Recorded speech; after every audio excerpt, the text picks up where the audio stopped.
Thank you for joining us. There'd been an optimistic build-up for a summit in Sharm el-Sheikh to discuss the problems in Iraq. In the end, some resolutions were made, such as billions of dollars of Iraqi debt being written off. But it was hoped that Condoleezza Rice would meet her Iranian counterpart. That didn't happen. Instead, the Iranian foreign minister leveled a very public attack on the US, accusing it of making things worse in Iraq. Owen Fay has more. The Americans and Iranians did meet, but only on what's being called the level of experts, which means the ministerial level, not between the actual foreign ministers of the two nations themselves. And for many at Sharm el-Sheikh, that meant the chance was missed for the two nations to discuss Iraqi security concerns face to face.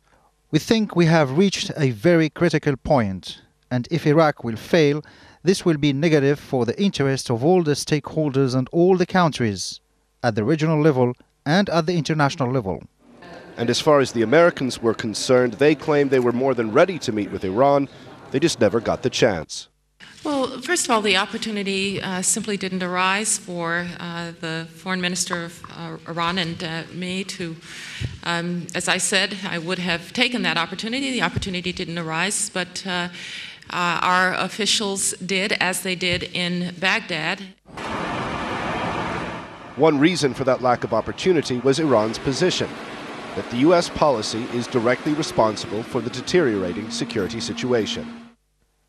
The policy, the unilateral policy, the arrogant, one-sided policy is the principal reason for the complex situation that we are seeing in Iraq. The ministerial meeting which did take place marked only the second time the two nations have held talks like this since the war began. That was on March 10th, during a one-day conference in Baghdad.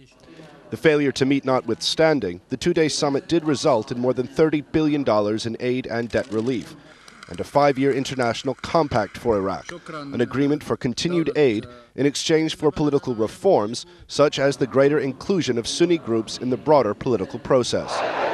But despite the declarations of success, in Iraq itself, tens of thousands of marchers took to the streets of Basra to protest the ongoing occupation and the lack of any significant progress on the ground. Owen Fay, Al Jazeera. Our correspondent Amr Al-Kahki says the major achievements were the agreements on debt relief and a plan for withdrawal of foreign troops from Iraq. What's been achieved is the debt relief for Iraq. We've heard conflicting figures here, but the least we can talk about is $30 billion so far out of the Iraqi debt, which we were told was around 140 billion without interest. And we also heard things like 80 billion and 100 billion. But it's not easy to come out with a specific figure. The other thing is the agreement of the neighboring countries around the sticking point that they were trying to discuss before issuing the final statement, which is the timetable for the withdrawal or the withdrawal itself of the foreign troops from Iraq. And they reached a phrasing that pleased everyone, that says that Iraqis have to speed up building their army and security forces to pave the way for the withdrawal of these troops according to the United Nations Security Council resolutions. And this is an achievement in itself. And in Iraq, it's being reported that 5 American soldiers have been killed and 11 wounded in 4 separate attacks on Thursday and Friday. That's according to the US military. 3 attacks happened in Baghdad and 1 happened in the Anbar province in the west of the country. We'll bring you more on this as we get it. And in the next few hours, the 2 contenders to be the next French president will wind up their campaigning. Both Nicolas Sarkozy, who leads the opinion polls, and his rival Ségolène Royal have been trying to sway the large number of undecided voters before Sunday's final poll. From Paris, Alan Fisher reports. It's now or never for the French presidential hopefuls, the final day of campaigning, the final chance to convince people to vote for them. Ségolène Royal is behind in the polls, and she knows it. But in a radio interview, she refused to accept she can't win. I'm counting especially on the voters. I think they shouldn't be manipulated by the polls. I call on them to vote massively on Sunday. Come and vote massively to write a new page in the history of France by choosing the future. And she raised the prospect of violence in France's troubled suburbs if her opponent becomes president. I think Sarkozy should ask himself why he stirs up such violence. But there is no violence at the moment. No, but there is verbal violence. There is a very tense anticipation in a certain number of neighborhoods. We know that. During one of the last rallies in Bercy recently, he has used again some words which I think are not dignified for a candidate running for the presidency of the Republic, at least which don't conform to Republican values. Nicolas Sarkozy has been dogged with demonstrations and protests throughout this campaign, and in the last few hours of it, things have been no different. He's planned a series of low-key events, a safe end to a campaign he's led from the start. He too has been on the radio. He's taking nothing for granted, but is wearing the air of a man who knows that victory is within his grasp.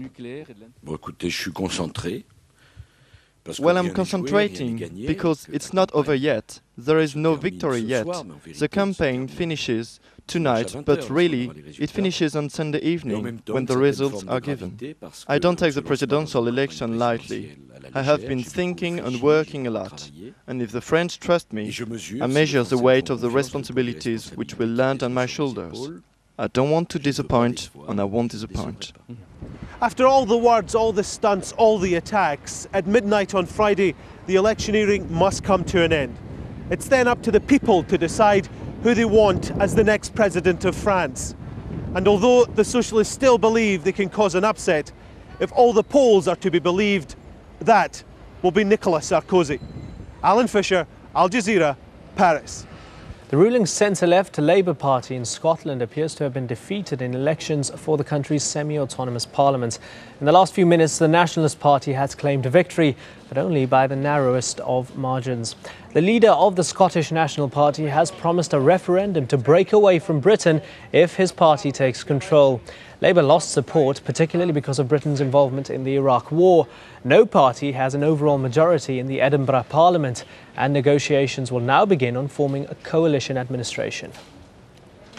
Ukraine's president, seen here on the left, and the Ukrainian Prime Minister have agreed in principle to hold early parliamentary elections. The ex-Soviet state has been plunged into political crisis following President Yushchenko's order for parliament to be dissolved more than a month ago. No date for an early election has yet been decided. Now, reducing global warming is a massive challenge, but it is possible. That's the message from a UN-backed panel of experts. The Intergovernmental Panel on Climate Change says greenhouse gas emissions need to be cut by more than 50% by the middle of this century. And the panel says it's both possible and affordable, something the United States disagrees with. Selena Downs reports from Bangkok. The panel concluded greenhouse gas emissions will rise by between 25% and 90% over the next 25 years if current trends don't change. Reducing emissions is not only doable, it is also affordable, and it brings real development benefits to local communities around the planet. Fossil fuels, a big polluter, are likely to continue as the world's dominant energy source.